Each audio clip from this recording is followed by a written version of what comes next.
My co-anchor Natalie Pozo is live at the Fort Pierce Federal Courthouse where closing arguments in the trial of Ryan Ruth beginning soon. Natalie.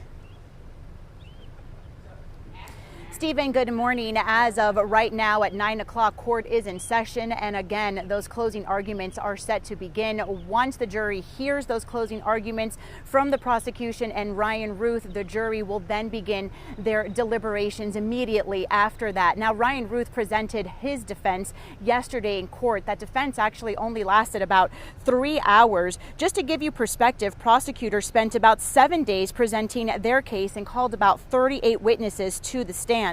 Now, Ryan Ruth, who is representing himself, called 3 witnesses, a firearms expert and 2 character witnesses, a former employee and a friend of his son. When the judge asked Ryan Ruth if he wanted to testify himself, he said, "I will not testify." It was on September 15th of last year that authorities say they saw Ryan Ruth pointing a rifle through the fence while President Donald Trump was playing golf at his golf course in West Palm Beach. Prosecutors say Ruth spent weeks plotting to kill Trump. A Secret Service agent testified last week that he spotted Ruth's rifle poking out of the bushes before Trump came into view. The agent says Ruth aimed his rifle at him, and that's when he fired, causing Ruth to drop his weapon and take off without firing a shot. Ruth was later arrested on I-95 in Martin County.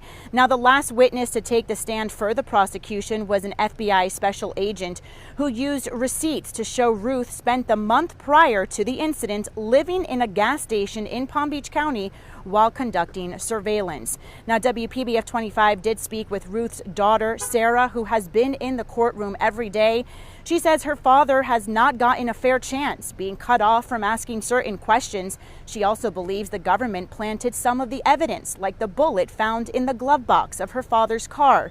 Here is what the daughter had to say on September 18th, about 10 days into her father's trial.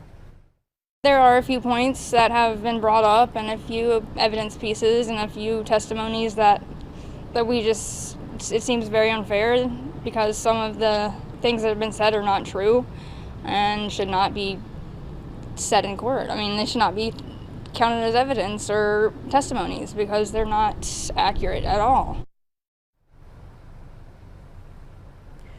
Ruth is facing 5 federal charges, including attempted assassination of a major presidential candidate, assault on a federal officer, and multiple firearm violations. If convicted, he could be sentenced to life in prison. Now, the judge in this case, Judge Eileen Cannon, she set about 3 weeks, more than 3 weeks actually, for this trial, but because of Ryan Ruth's short defense and also cross-examination, the trial reaching closing arguments again this morning sooner than expected. And Stephen, do want to point out too that yesterday during Ryan Ruth's defense, the judge actually had to stop him and interrupt him several times because of some of the questions he was asking. She says they were outside of federal evidence rules.